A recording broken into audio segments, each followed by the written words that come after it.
বিকৃত মানসিকতার যুবকের লালসার শিকার মানসিক ভারসাম্যহীন এক মহিলা। এমনই অভিযোগ উঠে এসেছে ঊনকোটি জেলার কৈলাসহর কোর্ট সংলগ্ন এলাকা থেকে।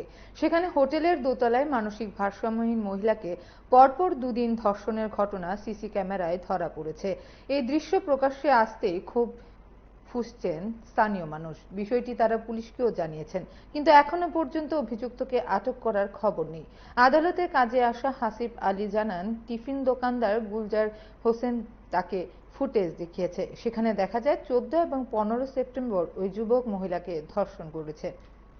সংবাদ মাধ্যমের মুখোমুখি হয়ে গোটা বিষয়টি নিয়ে বিস্তারিতভাবে কি বলেছেন শুনুন। আজকে সকালে আমি 10:30টার সময় কোর্টে আইছি।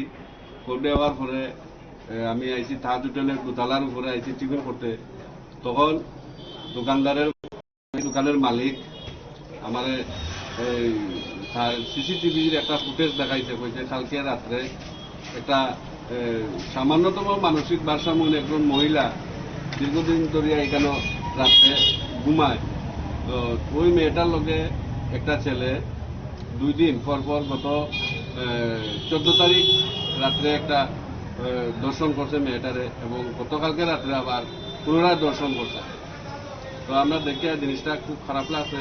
আমরা এখন পুলিশের কাছে আবেদন করিয়া এই ঘটনার সুষ্ঠু তদন্ত করিয়া ছেলের বিরুদ্ধে আইনজ্ঞ ব্যবস্থা নেওয়ার জন্য আমরা অনুরোধ করতাম। যে ছেলেটাকে দেখা গেছে সিসি ক্যামেরাতে, তারে কি চিনতে পারছেন? তারে আমরা চিনতে পারছি, কিন্তু নামটা তার ঠিক হইতে পারি না। এমনি তারে চিনছি, মেয়েটারেও চিনছি। মেয়েটা চত্বরে ডেইলি এখানে খায়, বিভিন্ন দোকানে চা খায়। আজকে দেখছেন মেয়েটা? আজকে তাইলে কিছুক্ষণ আগে একবার দেখা গেছে, এখন বর্তমানে তাইলে এখানে দেখতাছি না। এমনি কৈলাসহর থানা থেকে পুলিশ আইছে নি কেন? কৈলাসহর থানার পুলিশ এখনো আইছে না, তবে আমরা পুলিশের বিভিন্ন দপ্তরের লোকের আমরা জানাইছি, তারা ইয়ার জিনিসটা ছবি তুলিয়া লইয়া গেছে, সিসিটিভির ফুটেজ তুলিয়া লইয়া গেছে।